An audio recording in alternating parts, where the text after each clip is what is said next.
So do you know those rare unicorns that eat when they're hungry and stop when they're full and can have a cookie without wanting to eat the whole bag and naturally gravitate towards health-giving foods that really keeps them nourished and alive without having to force it or fight cravings or any of that stuff? Well, that is what I call a normal, easy relationship with food. And in this video, I'm going to show you how to have one.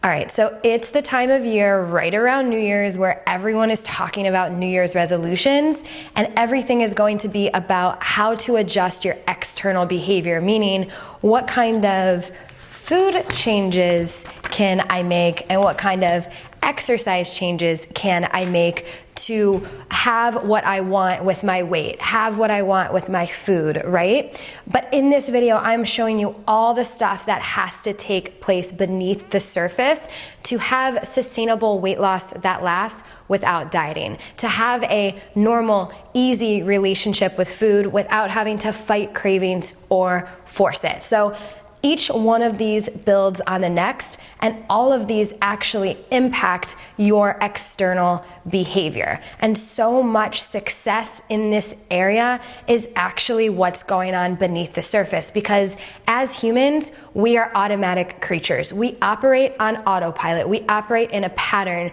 and we'll do the same or similar behavior day in and day out. So something like a New Year's resolution comes in and just slaps a Band-Aid on all this stuff that's going on beneath the surface, and you might be able to stick with it for a few days, a few weeks at best, maybe a month, but you're gonna end up going back to that old behavior unless you shift what's going on beneath the surface in the subconscious. And I won't go too down the rabbit hole with this, but with our program, we call this the subconscious blueprint. And I find that we all walk around the world with a subconscious blueprint, just kind of dictating how we relate to food, dictating how we act with food, dictating what we think about our body. And this greatly impacts the results we get to have in our life. So let's talk about shifting that now. So the first part of this blueprint is your conditioning. You can't see it fully, but it is your conditioning. So an example of conditioning is messaging from, let's say, mom and dad when you were little. So a really common thing I see is when daughters are growing up in a household where the mom struggles with her body or where the mom struggles with food, and she internalizes beliefs that, oh my gosh, I have to eat this to lose weight. I can't eat this. I have to do this. And she also sees maybe mom really feeling bad about herself if she gains weight, or maybe telling her, hey, you need to do this to be a certain weight, or whatever that is. These kind of things in your external environment as you grow up influence what you think about your worth in the world. They influence how you relate to food, and it doesn't just have to be from parents. It can be conditioning from the media, from Instagram, from messages you see from people, from walking in the gym and all the girls are talking about what they're going to do for their diet or whatever that might be. All of this really shapes you, and it shapes your belief system. So I will give you an example of some beliefs that govern my life since I struggled for 12, 15 years with this stuff.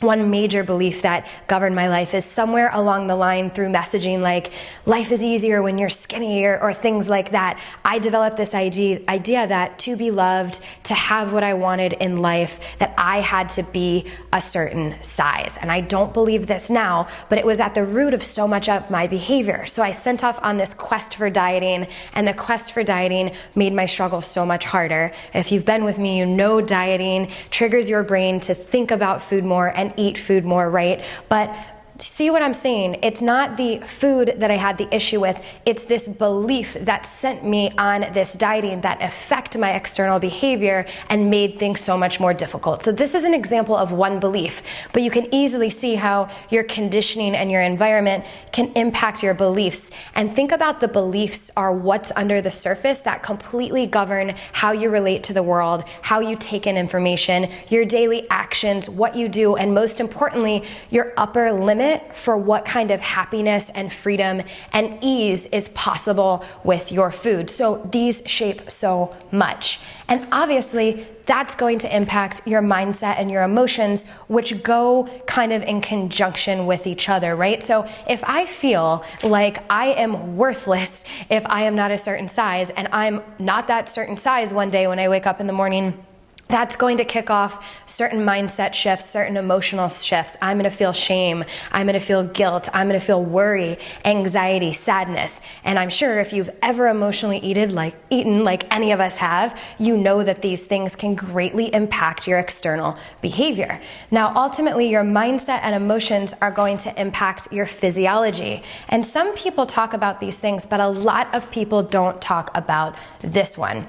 So if I have a fear that I will not get what I want in life, or will not have the love or the dreams that I want if I'm not a certain size, and fear and anxiety and worry about this are governing the show, then it impacts my actual external behavior, meaning I restrict my food or my diet. There is this thing that happens with your physiology that makes your struggle so much harder. It literally points your focus to eat. It makes your cravings more. It messes with your satiety hormone, your leptin, so you never feel satisfied, and you can eat and eat without feeling full. And this is going to impact your external behavior, your food and exercise so much more. And I didn't even go into it, but beyond just that, these really govern what you think is possible. And if you have this orientation to thinking everything's gonna be hard, weight loss is hard, all of these things, right? And this is what's going on beneath the surface, then your external representation is going to match your internal representation. Meaning, if you believe weight loss is hard, you're never going to have blank until you lose weight, or whatever that might be, this struggle is going to keep manifesting over here. So there is like physiological science with your body, how all this impacts you. There's energetic and quantum physics and actual law of attraction stuff that is universal law, not like hocus pocus, that impacts the external manifestation and your behavior. There is so much below the surface. There's conditioning, there's things that you might not even know are there. There's subconscious beliefs that run the show that you might not even know are there. There's so much beneath the surface, so much more than the next best diet or exercise 21-day challenge or whatever that is to change your food and change your life. It is about more than food and exercise. There is so much beneath the surface.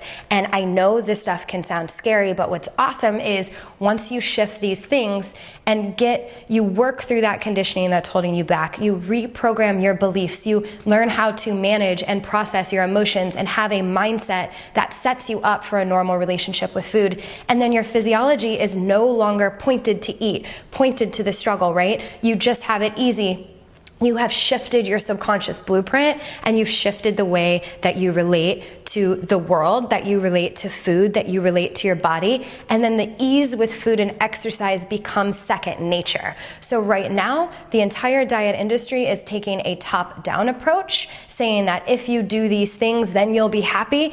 And our approach flips it upside down, shifts all the things internally, so the external that does make an impact actually happens without force, without having to fight it. It happens in a second nature way that's easy. And that's why this stuff works. And the reason diets and all that crazy stuff up here doesn't work is because you're literally missing 75% or more, I think 90% or more, of the stuff that actually impacts the way you relate to food. So don't let this scare you. Know that once this is reprogrammed, you don't have to fight anymore. You can have it easy. You don't have to argue with crazy cravings. You don't even have them. No more urges to binge, no more urges to overeat, no more huge urges to go numb out with a bag of chips emotionally. Stuff can just be easy, and I promise you this is so possible. So to help you on your journey, if you go just below this video, I made you a free gift that will support you in letting go of your fight with food, in breaking free from food-focused thoughts, in breaking free from food anxiety and